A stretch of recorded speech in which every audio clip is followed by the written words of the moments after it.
끝으로 나의 형제들아 주 안에서 기뻐하라. 너희에게 같은 말을 쓰는 것이 내게는 수고로움이 없고 너희에게는 안전하니라. 개들을 삼가고 행악하는 자들을 삼가고 몸을 상해하는 일을 삼가라. 하나님의 성령으로 봉사하며 그리스도 예수로 자랑하고 육체를 신뢰하지 아니하는 우리가 곧 할례파라. 그러나 나도 육체를 신뢰할 만하며 만일 누구든지 다른 이가 육체를 신뢰할 것이 있는 줄로 생각하면 나는 더욱 그러하리니 나는 8일 만에 할례를 받고 이스라엘 족속이요 베냐민 지파요 히브리인 중에 히브리인이요 율법으로는 바리새인이요 열심으로는 교회를 박해하고 율법의 의로는 흠이 없는 자라. 그러나 무엇이든지 내게 유익하던 것을 내가 그리스도를 위하여 다 해로 여길 뿐더러 또한 모든 것을 해로 여김은 내 주 그리스도 예수를 아는 지식이 가장 고상하기 때문이라. 내가 그를 위하여 모든 것을 잃어버리고 배설물로 여김은 그리스도를 얻고 그 안에서 발견되려 함이니 내가 가진 의는 율법에서 난 것이 아니요 오직 그리스도를 믿음으로 말미암은 것이니 곧 믿음으로 하나님께로부터 난 의라. 내가 그리스도와 그 부활의 권능과 그 고난에 참여함을 알고자 하여 그의 죽으심을 본받아 어떻게 해서든지 죽은 자 가운데서 부활에 이르려 하노니 내가 이미 얻었다 함도 아니요 온전히 이루었다 함도 아니라 오직 내가 그리스도 예수께 잡힌 바 된 그것을 잡으려고 달려가노라. 형제들아 나는 아직 내가 잡은 줄로 여기지 아니하고 오직 한 일 즉 뒤에 있는 것은 잊어버리고 앞에 있는 것을 잡으려고 표대를 향하여 그리스도 예수 안에서 하나님이 위에서 부르신 부름의 상을 위하여 달려가노라. 기도하겠습니다. 하나님, 오늘도 사도 바울이 정말 자신의 정말 자랑할 만한 것들, 그리고 이 세상에 사는 사람들이 실제로 자랑했던 것들을 어느 날 배설물로 여기고 그것들 안에 아무런 가치가 없음을 발견하고 정말 그의 표대를 향해서 달려갈 수 있도록 만든 것은 오직 살아계시는 예수 그리스도 뿐이었습니다. 하나님, 오늘도 사도 바울은 살아있는 것을 만났기에 죽은 것이 얼마나 무가치하고 또 죽은 것이 얼마나 의미 없는 것인지 깨달았고 오늘 살아계신 예수님을 만나 그의 인생 전체가 바뀌는 귀한 체험을 하였습니다. 하나님, 그렇습니다. 오늘도 우리가 죽은 것들을 사랑하고 또 썩어갈 것들을 사랑하는데 오늘도 이제는 우리가 살아계시는 예수님을 만나 우리 인생이 바뀌는 동일한 체험을 하기를 원합니다. 주님께서 오늘도 우리에게 역사하여 주사 살아계신 하나님을 만나게 하여 주시고 살아계신 예수 그리스도를 만나는 귀한 체험을 할 수 있도록 오늘도 이 새벽 가운데 우리에게 역사하여 주시옵소서. 믿사오며 살아계신 예수님 이름 받들어 기도드립니다. 아멘. 네, 여러분께서 오늘 말씀을 쭉 이제 읽어보시면 여기서 사도 바울이 일평생 추구했던 목표, 이제 그게 나옵니다. 그러니까 이런 것이죠. 어떤 사람이 내가 일평생 추구해야 될 목표가 없다, 나는 이제 목적도 없고 목표가 없다라고 할 때 그 말을 한마디로 표현하면 그게 뭐냐면 방황 혹은 허무입니다. 그러니까 이런 거죠. 인생이 살아있는 인생이 가장 불행한 때가 언제냐라고 하면 갈 데가 없는 거예요. 갈 방향도 없고 목적도 없고 목표도 없고 그럼 과연 그 인생이 얼마나 더 살 수 있을까라고 하면 그 인생 자체가 죽은 거죠. 그러니까 저희 아버지께서도 이제 은퇴를 하셨는데 아버지가 은퇴를 하시고 나서 제일 괴로운 게 뭐냐면 이제 갈 데가 없는 거예요. 아침에 일어났죠? 어디 가야 하죠? 뭘 해야 되죠? 그래서 그럼 오늘 연말까지 목표는 뭐죠? 그게 없어진 거예요. 그러니까 은퇴하면은 우리가 쉬면 좋을 것 같죠? 은퇴를 한다고 하면 우리가 자유로울 것 같죠? 그게 아니더라는 거예요. 방향이 없는 그 허무함에 묶여버리더라는 거죠. 달려갈 곳이 있는 거, 목표가 있는 거, 여러분 그것이 바로 우리를 살아있게 만드는 거예요. 그래서 저희 아버지도 결국에는 견디다 못해서 없는 일을 만들어 가지고 결국 또 목표를 잡아서 또 그곳으로 달려가는 인생을 살고 계세요. 그러니까 오늘 여기서도 사도 바울이 그렇게 열정적으로 능력 있게 살아갔던 이유가 뭐냐라고 하면 갈 곳이 있었던 거예요. 달려가야 될 방향이 있었던 거예요. 그래서 오늘 사도 바울이 구했던 이 목표가 뭔지 나오는데 이 간단히 말해서 바울이 간절히 얻기 원했던 것, 그가 달려갔던 이 목표는 뭐냐면 내가 이 세상의 모든 귀한 것을 배설물로 여기고 사랑하는 예수님을 만나기를 원했어요. 그러니까 이게 목표가 되면 일평생 우리가 달려가야 될 목적 하나가 생기는 거죠. 예수님 만나러 가는 그 길. 예수님을 만나는 것이 내 인생의 목표가 되면, 예수님을 얻는 것이 내 인생의 목표가 되면 쉬지 않고 기도할 수 있고 쉬지 않고 거룩을 추구할 수 있겠죠. 그러면 우리가 여기서 해봐야 될 질문이 이겁니다. 왜 예수님을 얻으면 다른 모든 것을 배설물로 여길 만큼 예수님이 귀해질까요? 그러니까 이 두 가지가 대척점에 있다는 것을 알게 되죠. 세상이 귀하면 예수님이 배설물처럼 여겨져요. 그런데 예수님을 만나면 세상이 배설물로 여겨질 수밖에 없는 거죠. 그러면 예수님은 왜 그만큼 귀한 것일까? 그리고 바울이 예수님을 얻기 위해서 가장 중요하게 여겼던 게 뭘까? 뭘 해야 예수님을 얻을 수 있을까? 오늘 우리가 바울의 기록을 가만히 보면 이런 구조를 얻을 수 있어요. 어떻게 하면 예수님을 얻을 수 있는가? 그 방법이 뭔가? 그러니까 예수님을 얻게 되면 그동안 내가 소중히 여겼던 게 얼마나 가치 없는 것인지, 마치 그것이 배설물처럼 기꺼이 버려도 전혀 아깝지 않은 것이 된다라는 거예요. 그런데 오늘 말씀에서 예수님을 그럼 얻을 수 있는 유일한 통로가 뭐냐라고 하면 그게 10절에 나오는 것처럼 예수님을 더 알아야 된다는 거예요. 예수님을 더 알아야 된다. 그러니까 예수님이라는 분을 더 알면 알수록 그를 사랑할 수밖에 없고, 예수님을 깊이 사랑하면 사랑할수록 세상을 보는 눈이 달라져요. 관점이 달라져요. 그러면 집착하던 세상의 것들이 자연스럽게 끊어질 수 있다라는 거예요. 그러면 여러분, 우리가 오늘 이제 알아야 될 게 이겁니다. 뭐냐면 예수님을 안다라는 게 뭡니까? 그러니까 이 안다라는 것의 정확한 의미를 모르면 이게 오늘 말씀의 의미를 놓치는 거예요. 그런데 우리가 안다라는 것에 대해서, 예수님을 안다는 것에 대해서 흔히 하는 오해를 먼저 이제 이야기해야 되는데, 안다라는 말에 굉장히 잘못된 이 동양적인 관점, 그리고 우리 우리 유교적 배경을 가진 사람들의 관점이 뭐냐라고 하면, 예를 들면 이런 거죠. 그게 몇 년 전인지 모르겠는데 드라마에서 이제 정도전이라는 드라마를 방영한 적이 있어요. 그러면서 전국에 정도전 열풍이 불었어요. 책이 나오고. 그래서 저도 지금 뭐 소장하고 있는 드라마가 정도전 한 편인데, 이게 모든 이제 편을 다 소장을 하고 있는데 이거 한 편도 못 봤어요. 언제 보게 될지 모르겠는데 어쨌든 이제 정도전 유일하게 그때 이제 다운을 받아가지고 정도전 드라마를 이제 소장하고 있는데, 그게 왜냐라고 하면은 우리나라가 이제 그 전까지는 조선이라는 나라가 이 왕들의 나라로 알고 있었어요. 그런데 알고 보니까 이 정도전이 이제 수면 위로 떠오르고, 그러면서 알게 되니까 이 조선이라는 나라의 질서와 근본은 이 철저하게 그것을 설계한 사람이 정도전이라는 거예요. 그러니까 정도전이 없었으면 오늘날 우리가 알고 있는 이 조선이 없는 거죠. 예를 들어서 이 정도전은 조선이라는 나라가 왕도가 아니라 이 민본이 근본이 되는 나라가 되기를 원했던 거예요. 그러니까 이 말 뜻은 뭐냐면, 다른 나라 모두가 다 이제 왕정 중심의 이제 절대 왕정이 가지는 성격이 뭐냐면, 왕 한 명을 위해서 백성 전체가 희생을 해요.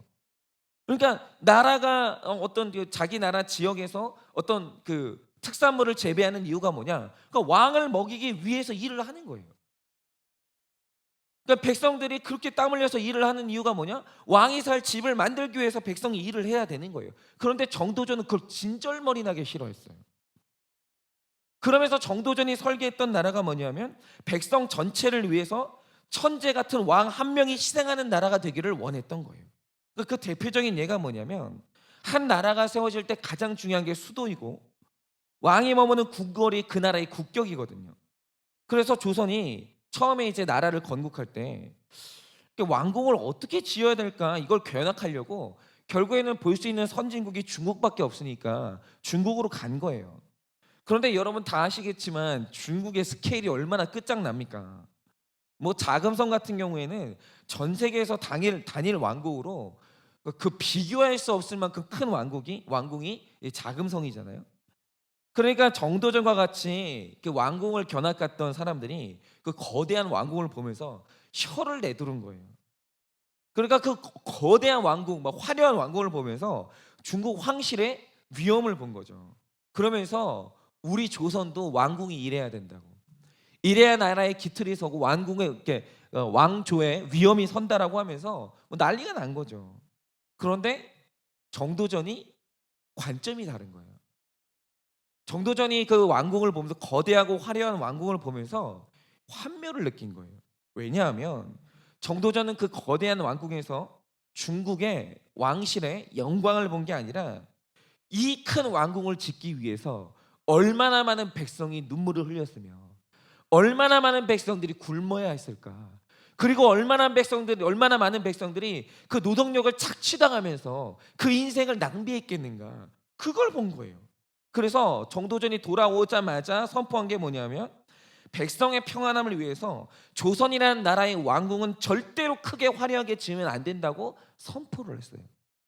기품은 있어야 되고 깊이가 있어야 되고 고급스러워야 되지만 절대로 커서도 안 되고 절대로 화려해서도 안 된다는 게 그의 생각이었어요. 그래서 실제로 우리나라의 경복궁이 그렇게 지어졌어요. 그 철저하게 조선이라는 나라의 베이스는 뭐냐면 백성이었어요. 그런데 그걸 설계한 사람이 누구냐? 정도전이죠. 그러니까 이제 나라의 관점이 달랐는데 그걸 설계한 사람이 정도전이었기 때문에 이 정도전이 떴어요. 그러니까 이제 정도전이 이런 식으로 존경하게 되니까 정도전을 더 알자는 붐이 일어난 거예요. 그러니까 드라마 만들어지고 뭐 책이 막 발간이 되고 난리가 났습니다. 그런데 중요한 건 뭐냐? 정도전이 죽었다는 거예요. 여러분, 우리 정도전이요 훌륭했죠. 진짜 존경할 만한 게 많았고 드라마에서 이제 정도전에서 나오는 이제 드라마의 대사를 보고 있잖아요. 가슴이 뜨거워져요. 근데 중요한 사실은 뭐냐? 죽었어요. 그런데 죽은 사람에 대해서 더 안다라고 할 때 여러분 이게 무슨 차원이겠어요? 이순신 장군 존경하죠? 그럼 이순신 장군에 대해서 더 안다고 할 때 무슨 차원이겠어요? 그것은 뭐냐면 그 사람이 쓴 글이나 그 사람의 말에 대해서 연구하자라는 거예요. 공부하자라는 거예요. 그 차원인 거죠. 그런데 오늘 말씀에 사도 바울이 예수님을 알고자 한다, 나는 그분을 더 알고자 한다라고 했을 때 그 알의 차원이 다른 차원이에요. 그러니까 전혀 다른 성격인 거예요. 그러면 그의 알미라는 것은 뭔가, 그 본질이 뭔가. 10절에 나는 알고자 한다, 이 알고자 한다라는 단어가 이 헬라어로 기노스코라는 단어인데 이 기노스코가 히브리어에서 어떤 단어를 정확하게 번역한 단어예요. 그런데 기노스코와 정확히 같은 뜻을 가진 히브리어가 야다예요. 이 야다나 기노스코가 알다라는 뜻이거든요. 그런데 히브리어에서 야다라는 말의 뜻은 대단히 독특한 뜻을 가져요. 이런 거죠. 마리아가 어느 날 가브리엘 천사로부터 너는 아들을 낳을 거다라는 수태고지를 받아요. 그런데 그때 그 말을 딱 듣고 이 마리아가 했던 말이 뭐냐면 저는 남자를 알지 못하는데 내가 어떻게 아이를 낳습니까? 라고 말했는데 이때 알다라는 말이 야다예요. 즉 여기서 마리아가 말하는 알다라는 뜻이 뭐냐면 나는 남자와 친밀한 교제, 인생에서 가장 깊은 교제, 즉 남자와 잠자리를 한 적이 없는데 저희가 어떻게 애를 낳습니까? 이 뜻이에요. 그러니까 유대인들에게 야다, 즉 안다라는 말의 뜻이 뭐냐면 세상에서 가장 깊은 교제가 있어야 얻을 수 있는 안 있죠. 그러니까 공부는 뭐냐면 죽고 없는 자에 대한 학습 방법이에요. 그게 공부죠. 공부를 통해서 얻는 알미 있어요. 그런데 살아있는 사람을 안다라고 할 때 그 알의 차원은 뭐냐면 교제예요. 깊은 사귐. 예를 들어서 남녀가 결혼을 해요. 그러면 성관계를 통해서 가장 깊은 교제의 관계로 들어가거든요. 그런데 부부가 맺는 이 친밀함이라는 것은 부모도 알지 못하는 차원이에요. 그렇잖아요. 여러분, 내가 내 배 아파가지고 자녀를 낳았어요. 그런데 그런다 할지라도 우리 자녀의 인생에서 가장 깊은 곳, 성적인 이 영역에는 절대로 접근할 수 없어요. 그거는 자녀도 수치스러운 부분이기 때문에 부모에게 절대로 공개하지 않아요. 나만 가지고 있는 은밀한 이 공간인 거죠. 그런데 부부가 되면 내가 가지고 있었던 가장 은밀한 비밀인 이 성적인 영역이 누구에게 열리냐? 내 배우자에게 유일하게 열리는 거예요. 그래서 부부는 영촌이에요. 부모도 접근할 수 없는 그 정보에, 서로에 대한 정보에 이제 부부가 되면 접근을 하는 거죠. 그러니까 인생에서 가장 깊은 교제를 나눠야 알 수 있는 알미 있어요. 그래서 부모는 절대로 내 며느리나 내 사위보다 내 자녀를 더 알지 못해요. 이 세상에서 내 자녀를 가장 깊게 알고 있는 사람은 누구냐라고 하면 그 사람의 배우자인 거죠. 그런데 이렇게 깊은 교제를 통해서 얻는 지식이 있으려면, 이 야다를 얻으려면, 기노스코를 얻으려면 반드시 있어야 되는 조건이 있어요. 그게 뭐냐면 상대방이 살아 있어야 돼요. 상대방이 죽어 있으면 야다는 얻을 수 없는 거예요. 그냥 공부는 할 수 있겠죠. 근데 야다는 얻을 수 없는 거예요. 그러나 야다, 오늘 기노스코를 얻으려면 반드시 전제가 뭐냐면 상대가 살아 있어야 돼요. 아니, 세상에 죽은 사람을 공부할 수 있어도 교제할 수 없죠. 어떻게 교제할 거예요? 교제를 하려면 상대방이 살아 있어야 되는 거예요. 그런데 오늘 바울이 내가 그리스도를 나는 더 깊이 알고자 한다 라고 할 때 그가 하고 싶었던 말씀이 뭐냐면 내가 지금 살아계신 예수님을 만나고 있다라는 뜻이. 나는 예수님을 연구하고자 한다는 게 아니에요. 나는 예수님을 공부하고자 한다는 거 아니에요. 내가 오늘 예수님하고 깊이 사귄다, 그 뜻이에요. 오늘 살아계신 예수님과 나는 날마다 교제한다, 그는 살아계시다 라는 이 말을 오늘 사도 바울이 하고 싶었던 거예요. 저는 이게 기독교의 핵심이에요. 여러분, 기독교는 성경을 공부하는 종교가 아니에요.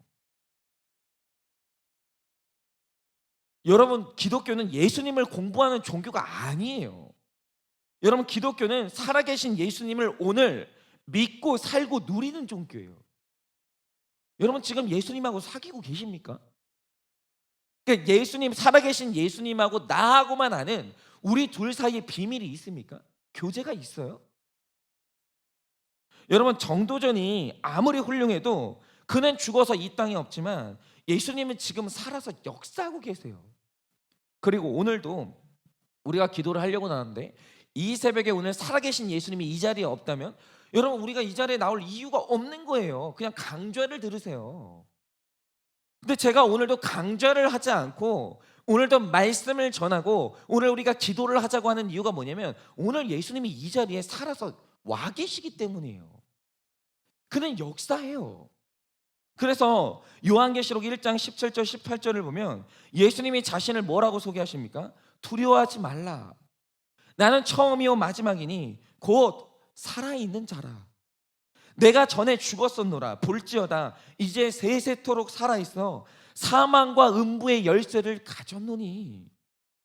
오늘 예수님이 아주 강력하게 주장하는 게 뭐냐면 내가 살아있다는 거예요. 나는 살아 움직이고 있다라는 거예요. 그래서 오늘 바울은 예수님을 공부하는 사람이 아니라 예수님을 내가 알아. 나 예수님을 알아. 그리고 더 깊이 알고 싶어 라고 주장하는데 이 말 뜻이 뭐냐면 내가 어제도 예수님과 사귐을 가졌고 오늘도 예수님과 사귐을 가졌는데 내일도 일어나서 예수님과 더 깊은 사귐을 가지고 싶다, 이 뜻이. 왜요? 예수님이 살아계시기 때문에, 역사하시기 때문에. 여러분, 신앙생활에서 요 안다, 요 본질을, 의미를 모르잖아요. 죽은 신앙이에요. 여러분, 죽은 예수님을 공부하는 자와 살아계신 예수님하고 사귀고 있는 사람은 하늘과 땅 차이. 그거는 뭐냐면 살아계신 예수님하고 오늘 새벽에도 여러분이 교제를 하시면 여러분이 버릴 수 없는 것을 버릴 수 있게 돼요. 저는 그 체험을 해요. 그러니까 뭐 여러분은 다 수준 낮고 뭐 저는 높고 이 뜻이 아니고, 그러니까 여러분도 체험한 분은 그럴 수 있다라는 거예요. 어느 날 살아계신 예수님의 인격을 맞닥뜨리잖아요. 볼 수 없는 것을 보게 돼요. 용서할 수 없는 자를 용서하게 돼요. 그 살아있는 분하고 만날 때 일어나는 교제의 역사예요. 여러분, 공부하는 자나 사귀는 자나 둘 다 예수님에 대한 지식이 있어요. 그런데 공부하는 자는 없으나 사귀는 자만 있는 게 있어요. 그게 뭐냐면 간증이에요. 간증은 공부하는 자는 있을 수 없어요. 죽은 자를 섬기는 자는 간증을 할 수가 없어요. 여러분, 바울은 예수님과 교제하고 있고 깊게 사귀고 있기 때문에 예수님과 같이 고난도 당해봤고 예수님과 같이 수치를 무릅쓰고 내 죄패를 고백도 해봤고 손수 텐트를 만들어서 섬기는 자의 자리에도 내려가도 봤어요. 한마디로 말씀을 듣고 공부하고 기가 막히다 이거 한 게 아니라 믿고 살고 누렸어요. 예수님을 믿었어요. 예수님하고 같이 걸어가 봤어요. 예수님을 누려도 봤다라는 거예요. 그가 살아계신 예수님의 말씀에 절대 순종하고 살아봤어요. 그 말씀대로. 그랬더니 말씀이 역사하는 걸 경험했고 만물이 말씀대로 되는 걸 체험을 하는 거예요. 그거는 믿고 살고 누려보는 사람만 가질 수 있는 간증이에요.